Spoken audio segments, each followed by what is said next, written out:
할렐루야. 반갑습니다. 옆 사람이랑 인사합시다. 빛이 있으라. 반갑습니다. 잘 지내셨습니까? 라고 인사합시다. 잘 지내셨어요? 슬로데 끝나고 5일 후에 다시 만났는데 오늘 건호와 하은이네 와서 슬로데 끝나고 날마다 성경을 읽기 시작했다라고. 박수 한번 경례 박수 한번 주세요.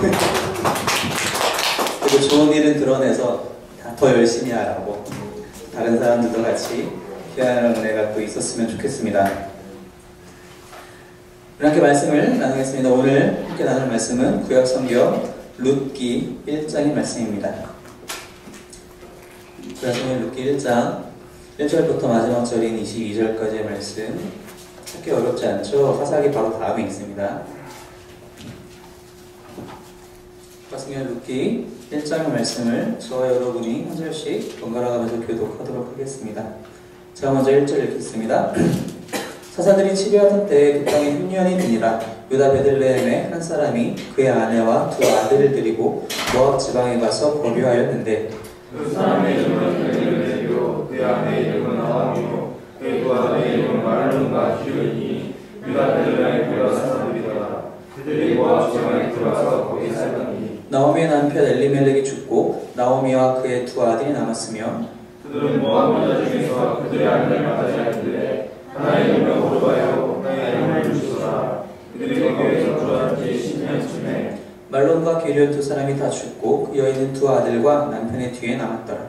그 여인이 모압 지방에서 여호와께서 자기 백성을 돌보시사 그들에게 양식을 주셨다함을 듣고 예후의 며느리와 함께 일어나 모압 지방에서 돌아오려 하여 있던 곳에서 나오고 두 며느리도 그와 함께하여 유다 땅으로 돌아오려 길을 가다가 나오미 남편에게 이르되 너희는 각기 너희 어머니의 집으로 돌아가라.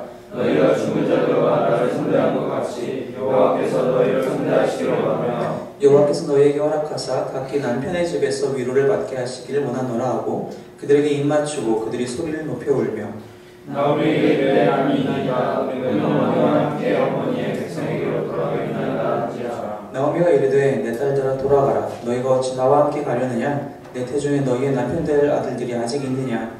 내 딸들아 돌아가라. 나는 늙었으니 남편을 두지 못할지라.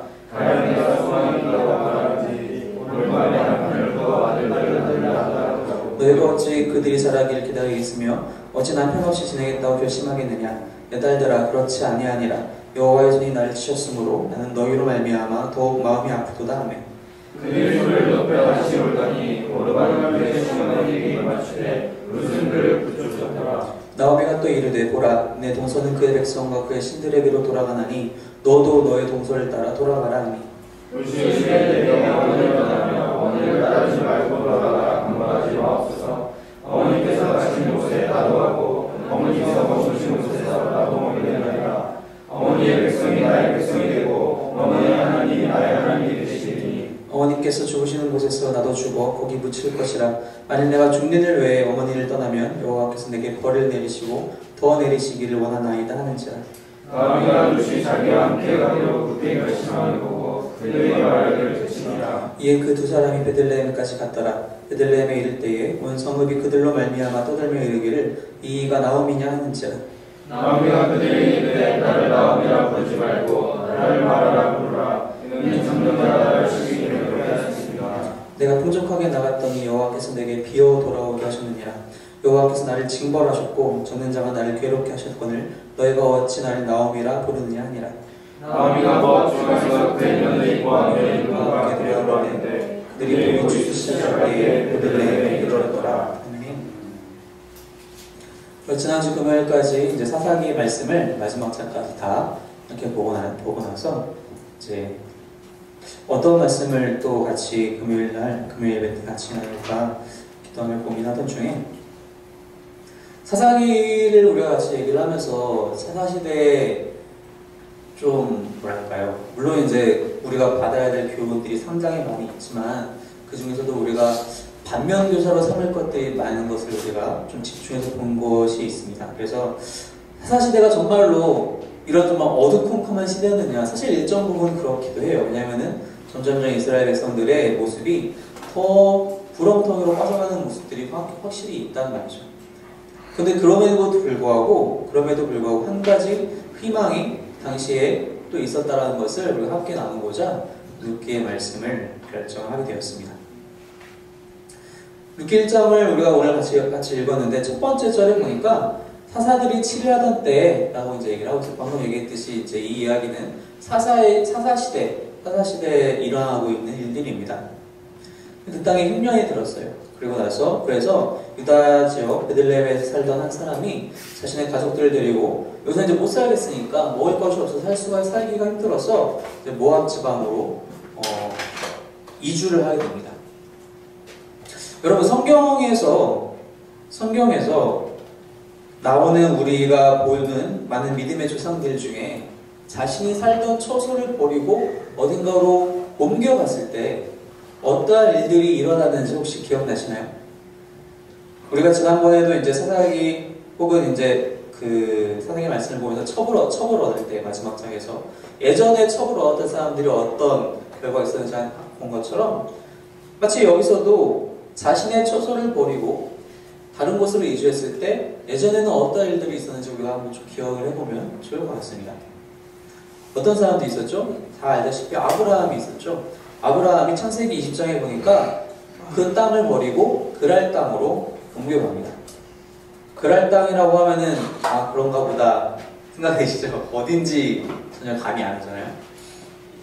어디쯤이냐면은 지도를 제가 그릴 수 없지만 가나안 지역이 있어요, 그죠? 여러분들 보시기에 이제 가나안 지역이 여기 있고 이제 이쪽이 요단강이고 이쪽으로 쭉 이제 그 바벨론 쪽 이 시간이 지나면 그쪽 방향이고 이제 이쪽 이제 애굽 방향으로 칩시다. 그러면은 가나안과 애굽 사이에 있는 즉 그 역삼각형 모양의 반도가 있잖아요.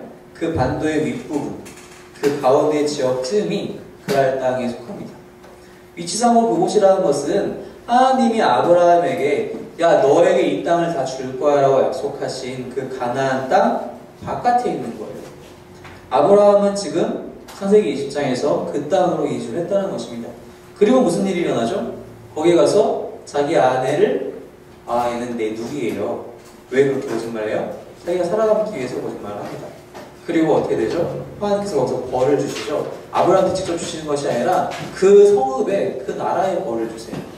그 왕이 그러면은 나 얘랑 결혼할래 라고 했다가 벌을 받게 되죠.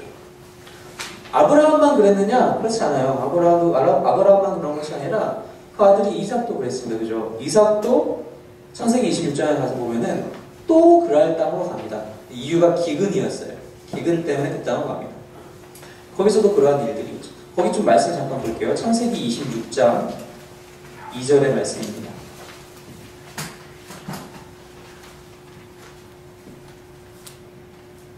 창세기 26장 2절 말씀 1절과 2절 말씀 2절 같이 읽겠습니다. 시작. 아브라함 때 첫 흉년이 들었더니 그 땅에 또 흉년이 들매 이삭이 그랄로 가서 블레셋과 아비멜렉에게 이르렀더니 여호와께서 이삭에게 나타나 이르시되 애굽으로 내려가지 말고 내가 내게 지시한 땅에 거주하라. 즉 아브라함이 움직일 때도 흉년이었었다는 거예요. 아브라함 때 첫 흉년이 들었어서 아브라함이 움직였는데 또 흉년이 들어서 이삭도 역시 그랄로 가서 그 블레셋 왕 아비멜렉에게 이르렀다. 근데 그때 하나님께서 이삭에 나타나시죠. 그러면서 말씀하시기를 더 움직이지 말아라. 그리고 내가 너한테 알려주는 땅으로 가서 그곳에서 살아라. 그러면서 3절 이후에 하나님께서 말씀하시기를 거기에 거주하면은 내가 너에게 복을 줄 것이고 모든 땅을 내 자손에게 줄 것이다. 그리고 아브라함에게 맹세한 맹세를 내가 분명히 이룰 것이다. 그런데 어떻게 해요? 6절에 보니까 이삭이 그냥 그랄에 거주합니다. 애국까지 안 건 것은 칭찬할 수 있다고 할 수 있을지 모르겠어요. 근데 여전히 그랄 땅에 거주하고 있습니다. 이것은 아브라함에게 하나님께서 약속하신 그 땅이 아니죠. 7절 이후에 그래서 무슨 일이 일어나죠? 똑같은 사건이 또 일어납니다. 또 자신의 아내를 내 누이요 라고 이렇게 얘기를 하죠. 또 어떤 사람이 있습니까? 야곱이 있습니다. 그죠? 야곱도 역시 자신의 살던 지역을 벗어나서 애굽으로 갑니다. 근데 이 차이는 여기서 차이가 있어요. 아브라함과 이삭은요 그냥 갔어요. 기근이 생겨서 그냥 갔습니다. 야곱이 움직이는 이유는 특별히 따로 있죠. 왜 따로 있어요? 하나님께서 요셉을 들어서 사용하셨어요. 요셉을 그리스도의 예표로서 사용하시기 위해서 미리 그를 보내시고, 그리고 나서 야곱으로 하여금 모든 가족이 애굽으로 가게끔 했어요. 그러면서 하나님께서 분명히 말씀하시기를, 너 거기 가지만 나 400년 후에 너희 다시 부를 거야. 걱정하지 마. 그래서 요셉은 나중에 나갈 때, 요셉이 죽을 때 자기 유언을 하죠. 너희들이 분명히 나갈 것인데, 하나님께서 약속하셨기 때문에 다시 돌아갈 것인데, 그때 내 신도 같이 제발 움직여달라. 예, 그렇게 유언을 해요, 요셉이요. 이 세 명이 지금 할아버지, 아버지, 아들, 이 세 명이 이 관계인데, 이 세 명이 다 기근 때문에 땅을 움직이죠. 단 한 사람만 하나님의 말씀을 듣고 움직입니다. 그리고 복을 받죠. 오늘 우리가 방금 말씀을 읽은 룻기 1장에서 이 엘리멜렉이라는 사람은 어떻게 했습니까? 하나님이 명하실 때가 아니라 자신이 판단해서 힘들다. 여기는 더 이상 살 수가 없다. 바로 그 판단하에 자신의 위치를 움직이게 됩니다. 다른 사람이라면, 다른 민족의 사람이라면 괜찮을 것 같아요. 당연히 어떻게 보면 더 합리적인 판단이죠. 근데 이스라엘 백성이 이것이 가능합니까? 여호수아 시대에 가나안을 정복하면서 땅을 분배받았어요. 이것이 너희의 기업이다라고 분배를 받았습니다. 그 땅을, 하나님께서 주신 땅을 그렇게 쉽게 버릴 수가 있는 것입니까? 그럴 수 없다라는 것입니다. 유다 지역에 살고 있던 이 엘리멜렉이 자신의 땅을 버린 것은 하나님의 기업을 버린 것과 마찬가지라는 것입니다. 당시의 기근이라면 정말 먹고 살 게 없었을 거예요. 그죠? 당시 이스라엘 백성들은 주로 하던 일들이 목축업이었고, 이제 농사도 이제 정착하면서 짓게 되었단 말이죠. 근데 기근이 찾아오면 일단 농사를 못 져요. 그죠? 농사를 지어도 얻을 소득이 별로 없습니다.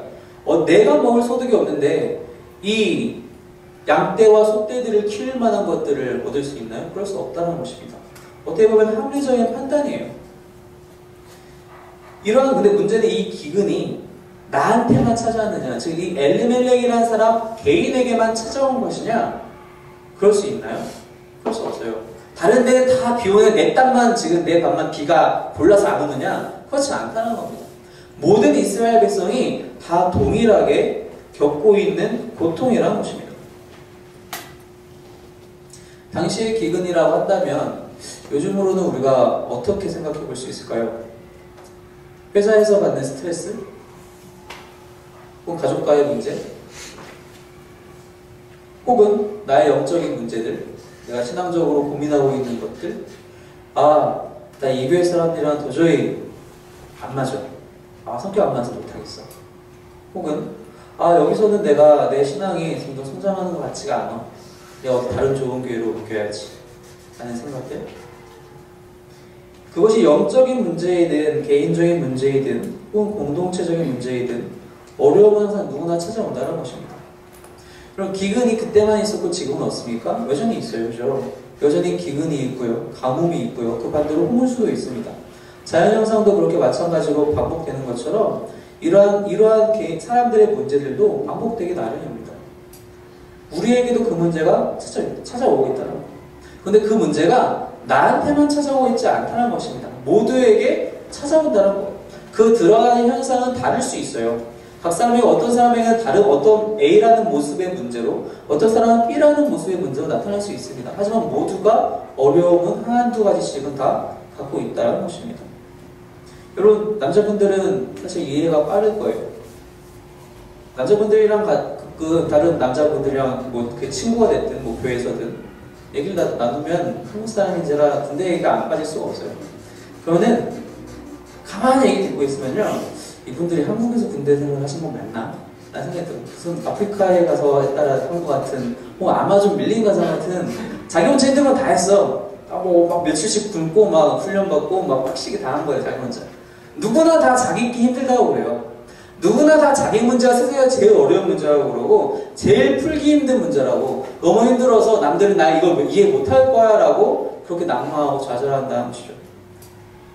그런데 우리가 까먹고 있는 것은 이 기근, 이러한 어려움들이 어려움이 끝난 이후에는 분명히 하나님의 은혜가 반드시 뒤따라온다는 사실을 우리가 까먹고 있습니다. 종종 그 사실을 잊어요. 그래서 더 이상 버티기를 힘들어하고 포기하고 놓게 돼버린다는 것입니다. 말씀을 좀 더 보면서 읽겠지만 그 6절에 가서 보니까, 오늘 본문의 그 6절에서 보니까 하나님께서 자기 백성을 여호와께서 자기 백성을 돌보시다 그들에게 양식을 주셨다함을 지금 나오미가 듣고 있어요. 그러니까 그 땅에 지금 기근이 끝난 거예요. 그 땅에 지금 은혜가 왔다라는 거예요. 하나님의 은혜가. 근데 우리는 모르죠. 당장 내 앞에 닥친 문제가 너무 큽니다. 내가 이 기근을 어떻게 넘겨야 될지 깜깜한 거예요. 왜? 나는 지금 가진 게 없으니까. 지금 내 창고에 쌓아놓은 곡식도 없고 내 양떼와 소떼들은 다 지금 배고파서 계속 울고 있고 어떻게 할 수가 없는 거예요. 우리는 사실 신앙생활의 가장 중요한 부분 중에 하나가 인내와 끈기라는 것을 종종 잊고 살 때가 많다는 것입니다. 지금 이 엘리멜렉과 그의 가족들이 모압 땅에서 얼마나 지냈죠? 사절을 보니까 그들이 거기에 거주한 지 한 10년쯤 되었다고 얘기를 하고 있어요. 그때쯤에 이제 그 두 아들인 말론과 기럯이 죽게 됩니다. 그리고 나서 이제 돌아올 생각을 다시 마침 또 소식을 들었고 돌아오고 되죠. 여러분 10년이란 시간 상당히 길죠. 여러분들이 갖고 있는 문제가 하나 있어요. 그 문제를 해결하려고 하는데 10년을 기다려야 된대요. 그 얘기를 처음 딱 듣는 순간 감사합니다 10년이면 되는 거예요? 아 감사합니다 제가 기다릴게요. 그 반응 바로 나왔나요? 영광이가 만약에 수능을 10번 더 봐야 된다면 어떻게 했어요? 못 버티죠. 힘들어요. 10년이라는 사실 시간이 사실 엄청나게 긴 시간이에요. 사람이 보기에는 엄청나게 긴 시간이에요. 우리한테 그렇게 느껴질지 몰라도 하나님한테는 다를 수 있다는 겁니다. 하나님한테 가장 좋은 타이밍이 그 시간일 수 있어요. 나한테는 지금 당장이 가장 좋은 타이밍으로 느껴지지만 하나님한테 좋은 타이밍이 10년 후라면 우리가 그대로 받아들이고 순종해야 된다는 문제죠. 나오미가 잘했던 것은, 이 엘레멜렉의 아내인 나오미가 잘했던 것은 민감하게 그 땅의 상황을, 소식을 계속 듣고 있었다는 것입니다. 10년 동안 듣고 있었어요. 하나님이 그 땅에 은혜를 주시는 순간 그 소식을 또 금방 캐치하고 돌아가야겠다라는 생각을 하게 되죠. 여러분 어려움에 있을 때, 어려운 가운데 있을 때에 하나님의 음성에 더욱더 민감해지시기 바랍니다. 말씀을 통해서 더욱더 영적으로 민감해지셔야 돼요. 그걸 모르면은 그냥 계속 어려운 가운데 사는 거예요. 아무런 희망 없이 사는 겁니다. 제가 이제 미국에서 이민교회에 있어 보면서 여러 지사님들을 만나서 얘기를 나누다 보면은 다 한국에 있는 모든 것을 뒤로하고 오셨어요. 다 대부분이. 거의 대부분 분들이 그래요. 한국에 뭔가를 남겨두고 오신 분이 사실 거의 별로 없어요. 다 집 팔고 다 모든 것을 처분하시고 오신 거예요. 여기서 이제 올인하시겠다는 거지, 미국에서. 그분들이랑 얘기 나누다 보면은 한국에 대한 소식 사실 잘 모르셔요. 알 수가 없어요. 거기서 좀 먹고 살기가 바쁘거든요. 당장 지금 어떻게 내 사업을, 내가 내 다니는 직장과 회사와 내 아이들 교육과 등등등을, 그것 때문에 머리가 너무 아파서 지금 뭐 한국에서 무슨 일이 터지고 나고 말고 그건 안중에 없어요. 제가 있었던 그 2년 동안 마침 또 김대중 전 대통령, 노무현 전 대통령이 다 돌아가신 사건이 있어서, 그거는 너무 큰 사건이기 때문에 우리가 알았죠. 그 사건 너무 크니까. 근데 그 외에는 사실 관심도 별로 없을 뿐더러 우리가 먹고 살다 보면요, 이런 것들 다 놓친다라는 거예요. 우리가 먹고 살기가 바쁘고 내 눈앞에 있는 기근 때문에 내 생활을 먼저 고민하게 되면은 하나님의 말씀은 안 들리기 쉬워요. 아니요, 들을 생각 아예 안 해요. 의도적으로 우리가 영적으로 민감해져야겠다라고 결단하고 노력하지 않는 이상은 하나님의 음성을 듣기가 쉽지 않다라는 것입니다. 나오미는 그것을 했어요. 그래서 두 번째 기회를 다시 얻게 되죠. 여러분, 문제가 생겼을 때 그 문제를 그냥 버리고 내 자리를 이탈해서 도망가는 것이 아니라 그곳에서 버티시기 바랍니다. 하나님의 은혜가 분명히 다시 찾아올 것입니다. 만약에 내가 거기서 실수해서 못 버텼다 한들, 만약에 내가 실수를 해서 그 자리를 이탈하였다면 하나님의 음성에 더욱더 민감해지시기 위해서 노력하시기 바랍니다. 말씀을 날마다 가까이 하고 기도하면서 정말 꾸준히 끊임없이 기도하면서 민감해지시기 바랍니다. 하나님의 말씀이, 하나님의 은혜가 또 언제 찾아올지 모른다는 것입니다. 나오미는 바로 그것을 행했습니다. 그리고 나서 돌아오려고 마음을 먹게 됩니다. 여기 이제 지금 우리가 읽은 룻기 1장에 보면은 돌아가다, 돌아오다라는 단어가 상당히 많이 나옵니다. 근데 이 단어들이 거의 다 대부분이 동의어로 회개하다와 똑같습니다. 애초에 그 자신의 가나안 땅 하나님께서 나에게 주신 기업을 버리고 모압 땅으로 간 것이 사실 잘못이었다는 겁니다. 그것이 죄라는 겁니다. 다시 돌아가는 것은 회개한다는 것을 뜻해요. 우리의 모든 것들을 뒤로하고 우리가 세상적으로 흔들리고 우리가 세상의 것에 포커스를 맞추고 내 문제를 해결하기 급급했던 그 나의 모든 마음들이 잘못된 것이라는 것, 그것을 돌이키고 회개해야 된다는 것을 이 말씀을 통해서 우리에게 말씀해 주시고 계시다는 것입니다. 이제 그리고 나서 6절에 보니까 그 소식을 듣고 이제 두 며느리와 함께 일어나서 모압 지방에서부터 돌아오려고 합니다. 이제 이 7절에 일동호선 나오면서 이제 가던 도중에 나오미 생각에 아무리 생각해도 이건 아닌 것 같은 거예요. 그 두 며느리를 앉혀놓고 얘들아 너희는 여기 사람 아니니? 너희는 모압 사람들이니까 너희 여기 있어라. 너희 부모님 집에 돌아가서 여기서 다시 재혼해라. 나는 지금 늙어가지고 사실 재혼도 못해. 나는 지금 늙어서 재혼도 못하고 이것은 나에게 여자로서의 매력이 없다라는 것이 아니라 내가 이제 더 이상 자녀 생산이 불가능하다는 것을 뜻하고 있어요. 그래서 내가 지금 재혼을 한다 치자. 그다 아이를 못 낳는데 내가 아이를 못 낳으면 너희에게 넘겨줄 아들이 없어. 그걸 할 수가 없어. 너희는 그냥 여기서 남아라. 내가 너희를 위해서 축복해주마. 내가 너희를 위해서 기도해주마. 너희 여기서 남아라. 울면서 매달리죠. 지금 보니까 그 10절, 9절 후반부에 보니까 그들에게 그렇게 해서 설득을 아무리 했는데도 불구하고 그들이 소리를 높여 울면서 이르기를 그럴 수 없습니다. 저희가 어떻게 어머니를 버리고 저희만 살겠다고 이 땅에 남겠습니까? 저희는 그럴 수 없습니다. 나오미가 다시 한번 얘기하죠. 너희 지금 못 봤느냐? 하나님이 나를 이렇게 치신 것을 못 봤느냐? 너희는 그러지 말아라. 너희는 여기서 남아라. 그랬더니 울면서 어쩔 수 없이 오르바, 이 오르바가 첫째 며느리, 둘째 며느리인지 우리가 알 수는 없지만 그 오르바는 남게 됩니다.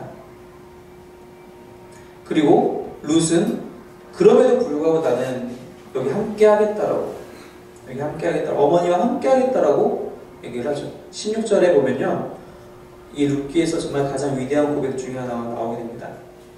내게 어머니를 따르지 말고 돌아가라 강권하지 마시옵소서. 어머니께서 가시는 곳에 나도 가고 머무시는 곳에 나도 머물겠나이다. 어머니의 백성이 나의 백성이 되고 어머니의 하나님이 나의 하나님이 되실 것입니다.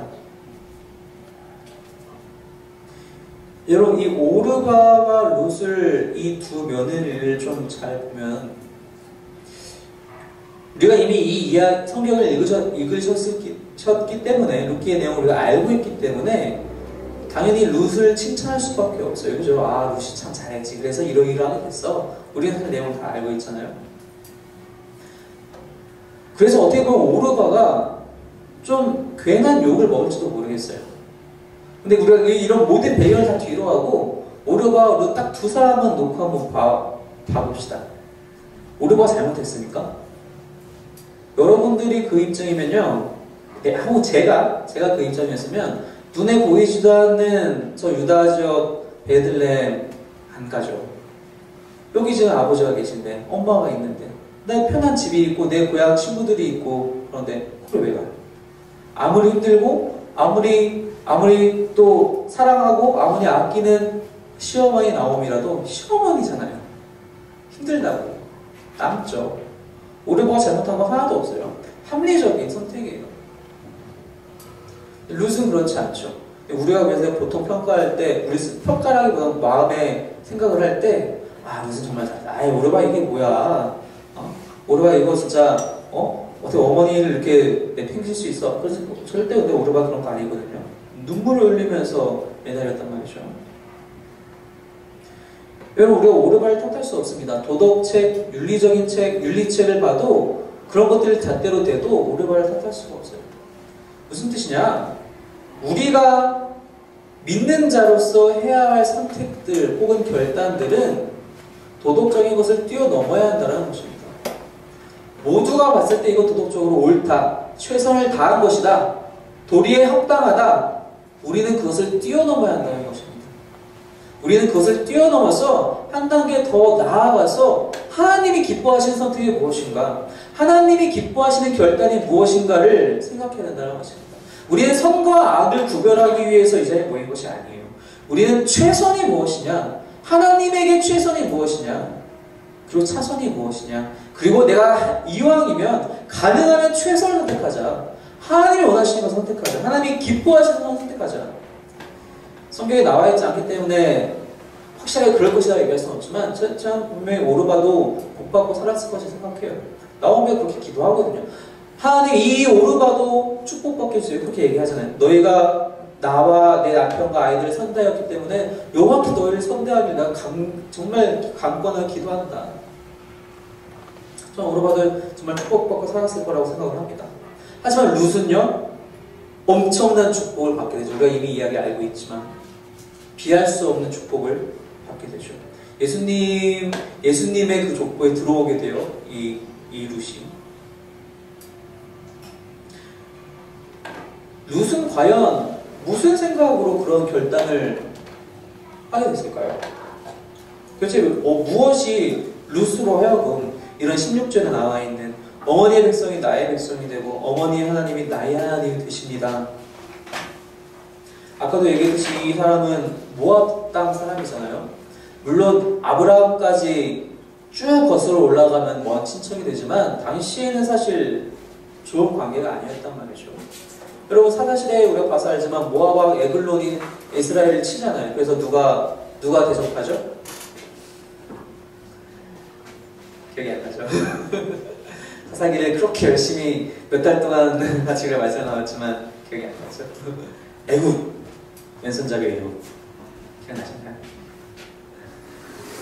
그런 시대예요. 모압과 이스라엘은 대적하는 시대예요. 근데 이 모압에서 살고 있는 살았던 이 룻이 베들레헴 가면은 좋은 소리 들을까요? 듣지 못하죠. 그래서 정착하는 거 쉽지 않겠죠. 특별히 이스라엘은 이방인과 이스라엘의 구별이 확고한, 본인들이 그렇게 살지는 못하더라도 본인들의 생각에서는 그 이방과 이스라엘의 그 구별이 확고한 사람들인데 이방 여인이 거기가 들어가서 산다라는 것, 게다가 자기와 그들을 연결해줄 만한 고리가 되는 남편도 이미 죽은 상황에서 쉽지 않죠. 룻은 근데 룻은 거기서 그런 걸 걱정하지 않습니다. 내가 거기서 어떻게 정착해서 살 수 있을까? 내가 어떻게 거기서 녹아 들어가서 살아갈 수 있을까? 버틸 수 있을까? 그걸 하지 않아요. 오히려 내가 그들을 받아들이겠다고 합니다. 어머니의 백성이 이젠 나의 백성입니다. 내가 받아들이겠습니다. 그들이 나를 못 받아들인다 한들 내가 받아들이겠습니다. 사람을 보지 않고 갑니다. 그 사람들이 나이스한 사람들이니까 제가 거기 가서 살게요 라고 얘기하지 않아요. 제가 그들이 어떤 뜻이든 간에 내 백성으로 받아들이겠습니다. 하나님을 보고 가고 있다는 것입니다. 어머니 하나님이 나의 하나님이 되시기 때문에 내가 하나님을 믿고 어머니께서 믿으시는 그 하나님을 믿고 제가 그 땅에 가서 어머니와 함께 모시고 살겠습니다. 우리는 때때로 선택을 할 때 혹은 신앙적인 결단이라 할지라도 내가 좀 편한 것이 있는가, 내가 이것을 했을 때 유리한 부분이 있는가 계산을 하게 됩니다. 사람인지라 아무래도 그런 것들이 계산들이 머릿속에서 돌아갈 수밖에 없어요. 룻은 지금 자기의 살아계신 부모님을 버리고 가야 되는 상황이에요. 고생을 아는 사람이 아무도 없어요. 오히려 욕할지도 모르겠어요. 쟤네들 지금 그렇게 버리고 가더니 다 먹을 거 없어지니까 인제사 돌아온 거 보라고. 인제사 우리 땅 좀 이제 해갈되고 또 좀 이렇게 농사가 좀 잘 되는 거 보니까 돌아온 거 보라고. 이렇게 욕 먹을지도 모르겠어요. 물 실제로 그렇게 하진 않았지만.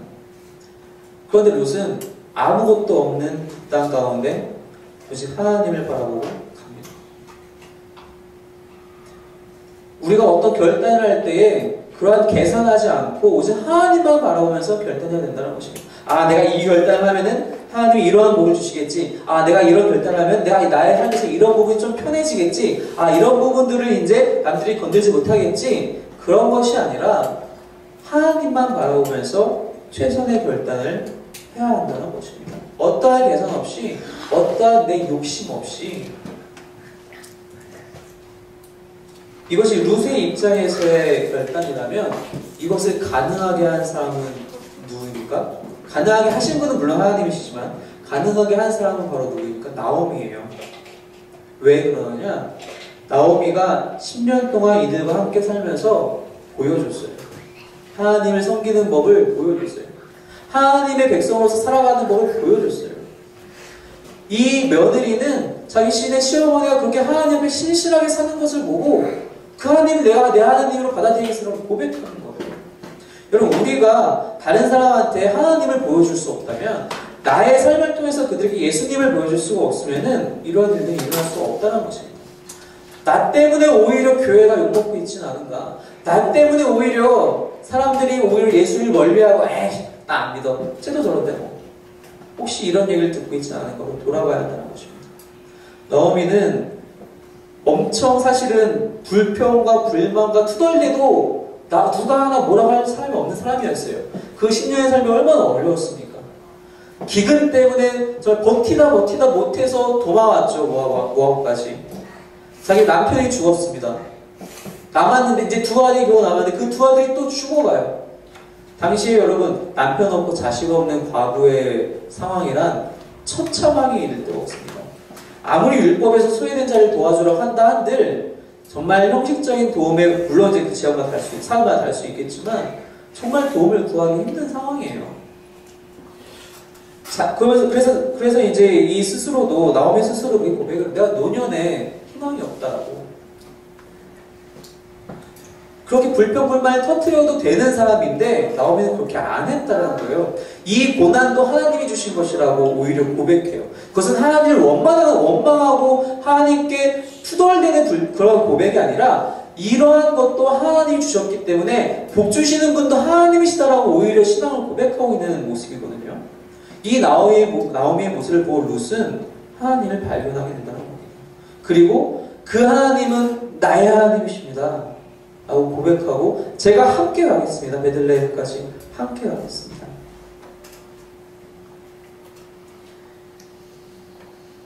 얼마나 놀라운 믿음입니까?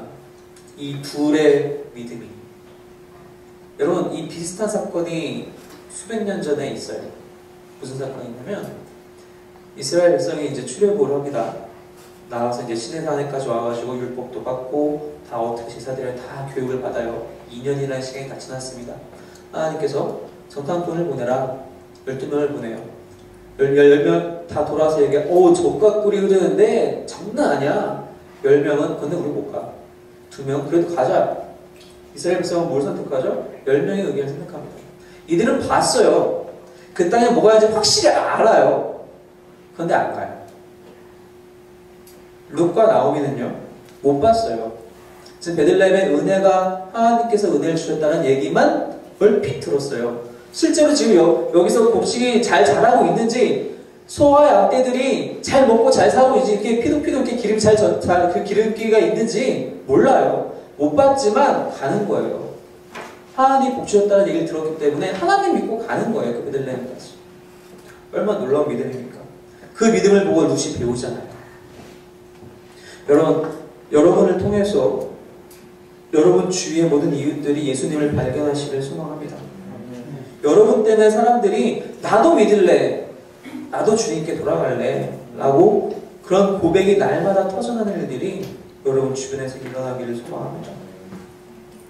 마지막 22절을 보니까 나오미가 모압 지방에서 그의 며느리 모압 여인 룻과 함께 돌아왔다.